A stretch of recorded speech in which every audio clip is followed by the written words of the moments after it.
Hi hello, എന്തുണ്ട് വിശേഷം? എല്ലാവർക്കും സുഖമല്ലേ? അപ്പോൾ ഒരു നൈറ്റ് റുട്ടീൻ കാണാമെന്ന് കരുതി കേട്ടോ. അപ്പം എൻ്റെ കയ്യിൽ കുറച്ച് റാഗി ഉണ്ടായിരുന്നു. ആ റാഗിക്ക് കഴുകി വെക്കുകയാണ്. കുറച്ച് പാത്രങ്ങളൊക്കെ ഉണ്ടായിരുന്നു, അതെല്ലാം കഴുകി. അപ്പോൾ റാഗി കഴുകാമെന്ന് വിചാരിച്ചു. റാഗിക്കകത്ത് കഴുകിയപ്പോൾ ഉണ്ടല്ലോ, വെള്ളം ഒഴിച്ചപ്പോൾ ഭയങ്കര അഴുക്ക്. അപ്പോൾ ഏതാണ്ട് ഞാനൊരു 10 വെള്ളത്തിൽ കഴുകിയിട്ടാണ് കേട്ടോ ആ റാഗി ഞാനൊന്ന് ക്ലീൻ ചെയ്ത് വെച്ചത്. അപ്പം ആ റാഗി എല്ലാം കഴുകി മാറ്റി വെച്ചു. ഈ ഫ്രൂട്ട്സ് ഇതൊക്കെ കഴുകി വെച്ചിരിക്കുന്നത് നമ്മുടെ വിഷുക്കണി വെക്കാൻ വേണ്ടിയിട്ടുള്ള വെജിറ്റബിൾസും ഫ്രൂട്ട്സും കൂടാണ് കേട്ടോ. അതെല്ലാം കഴുകി മേടിച്ചിട്ട് വന്നിട്ട് അതെല്ലാം കഴുകി വൃത്തിയാക്കി വെച്ചിട്ടുണ്ട്. പിന്നെ രാത്രിയിൽ ഇഷമോന് ദോശയും ഉള്ളിക്കറിയും കൂടെ കൊടുക്കാൻ നേരം. ഈ ദോശ എന്ന് പറയുമ്പോൾ നമ്മുടെ അപ്പത്തിൻ്റെ മാവുണ്ടല്ലോ, അത് വെച്ചിട്ട് ഉണ്ടാക്കുന്ന ദോശയാണ്. അപ്പോൾ ഉള്ളിക്കറി ഉണ്ടായിരുന്നു, അതും ചൂടാക്കി. അപ്പം ഇഷാൻകുട്ടിന് രാത്രിയിൽ ഡിന്നറായിട്ട് അത് കൊടുക്കാമെന്നാണ് കരുതിയത്. ഉള്ളിക്കറിയൊക്കെ ചൂടാക്കുന്നുണ്ട്. അപ്പം ഈ അപ്പത്തിൻ്റെ മാവ് വെച്ച് ദോശ ട്രൈ ചെയ്തിട്ടില്ലാത്തവരാണെങ്കിൽ നിങ്ങൾ ഒന്ന് ട്രൈ ചെയ്ത് നോക്കണം. ഒരു ടേസ്റ്റാണ് കേട്ടോ.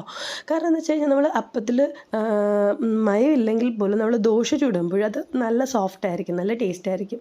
അപ്പത്തിൻ്റെ മാവ് ഇതേപോലെ കോരി ഒഴിച്ച് നമ്മൾ അധികം ഒന്നും വേണ്ട, അതിൻ്റെ കോരി ഒഴിച്ചിട്ട് അതിൻ്റെ പുറത്തൊരു അടപ്പ് വെച്ച് അടച്ച് വെച്ച് വേണം വേവിക്കാൻ. ഈ അടച്ച് വെച്ച് വേവിക്കുമ്പോൾ അതൊരു പ്രത്യേക ഒരു ടേസ്റ്റാണ്. അതിനകത്ത് ഇങ്ങനെ ചെറിയ ചെറിയ ഹോൾസൊക്കെ വരും, നല്ല ടേസ്റ്റാണ് കേട്ടോ.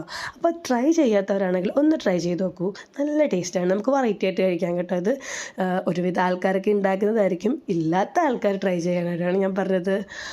അപ്പം രാത്രിയിൽ ഡിന്നറിന് ഇഷാൻകുട്ടിന് ഇത് ഉണ്ടാക്കി കൊടുക്കുന്നുണ്ട്. പിന്നെ ഇതൊക്കെയാണ് കേട്ടോ രാത്രിയിലെ പരിപാടികൾ. ഈ ടൈമിലൊക്കെ കുഞ്ഞാവ് അമ്മയുടെ ഇടയിലായിരിക്കും കേട്ടോ. കുഞ്ഞാവ് സന്ധ്യ സമയത്തൊക്കെ ജസ്റ്റ് ഒന്ന് ഉറങ്ങി എഴുന്നേക്കും.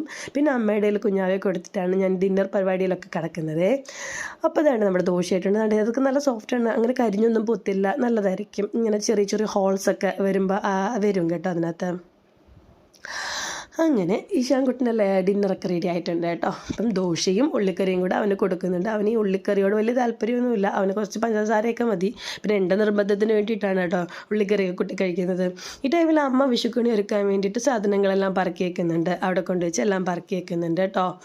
അങ്ങനെ ചക്കയൊക്കെ നമ്മുടെ ഇവിടുത്തെയാണ്, വെള്ളരിയൊക്കെ നമ്മൾ പുറത്തുനിന്ന് മേടിച്ചാണ് കേട്ടോ. ചക്ക മാത്രമേ ഉള്ളൂ ഇവിടുത്തെ, ചക്കയും മാങ്ങയും ബാക്കിയെല്ലാം നമ്മൾ പുറത്തുനിന്ന് മേടിച്ച ഫ്രൂട്ട്സും ഒക്കെയാണ് കേട്ടോ.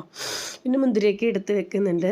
പിന്നെ ഇതെന്ന് വെച്ച് കഴിഞ്ഞാൽ നമ്മുടെ ഗുരുവായൂർ പോയപ്പോൾ ഞാൻ മേടിച്ചതാണ്, നല്ല രസമാണ് കേട്ടോ.